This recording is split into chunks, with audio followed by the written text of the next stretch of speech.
Hello everyone, my name is Barry Green and this is my informative speech.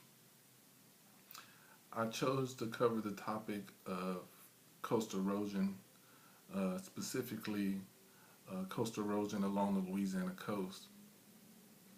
I chose this for a couple of reasons. One, I don't believe that it gets the national attention that it deserves.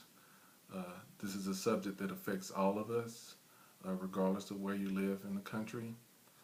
And secondly, being a native of Louisiana, I have family and history within the state. So obviously this is pretty important to me. Louisiana accounts for 40% of the total wetlands in the continental U.S. It also accounts for 80% of the wetland loss in the United States. You may or may not remember from geography class what's known as the Mississippi River Basin Watershed. This watershed drains 41% of the continental U.S. and even parts of Canada. This includes 31 states and 2 Canadian provinces for an area totaling 1.2 million square miles. There's basically 5 large contributors to the coastal erosion along the coast. One, there's the levee systems, which are built along the rivers. These are sometimes called embankments. These embankments are built to prevent flooding of cities and farming communities along the rivers, but it also keeps the current strong heading down south towards the mouth of the Mississippi. You have dredging. Dredging is the removal of the silt and sediment, predominantly from the brackish waters and bayous, so that all containers, ship tankers, can maneuver through the bayous and the canals. You have storm surges and hurricanes, which bring obviously strong winds, high tides, and fast-moving water, which removes the vegetation and the soil along the coast. Then there's invasive species like feral hogs,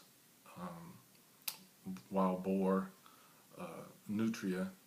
They basically uproot the vegetation, eating on it and its seedlings, and then leaving the bare ground or mud to be later washed away when water moves through. Most recently, there's been an insect.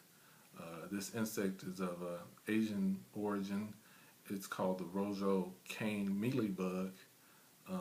This bug basically suckles the plants, the marsh grasses, of all the nutrients, and it sucks the nutrients of these marsh grasses to the point where they die, and again, this dead vegetation leaves for loose soil, which is later washed out into the ocean. And finally, you have rising sea levels that, again, will have fast-moving water that come through and remove the loose soil and vegetation that's along the coast. You're probably wondering, well, I'm nowhere near Louisiana or the Mississippi River. How does this affect me? Well, you may or may not remember Hurricane Katrina. With the loss of these wetlands, you also have a loss of what's known as a buffer zone. So there's going to be more damage from hurricanes.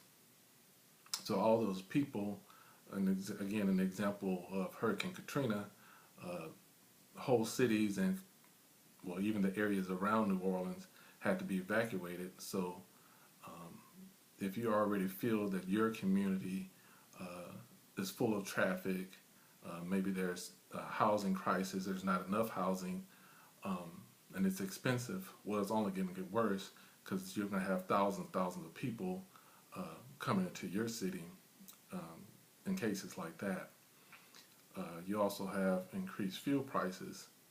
Um, the Louisiana coast, actually the entire Gulf Coast region, provides a significant portion of the oil and gas resources for the United States. So prices for fuel and all the services and food are going to go up because all those things have to be transported. You also have the loss of wildlife habitat.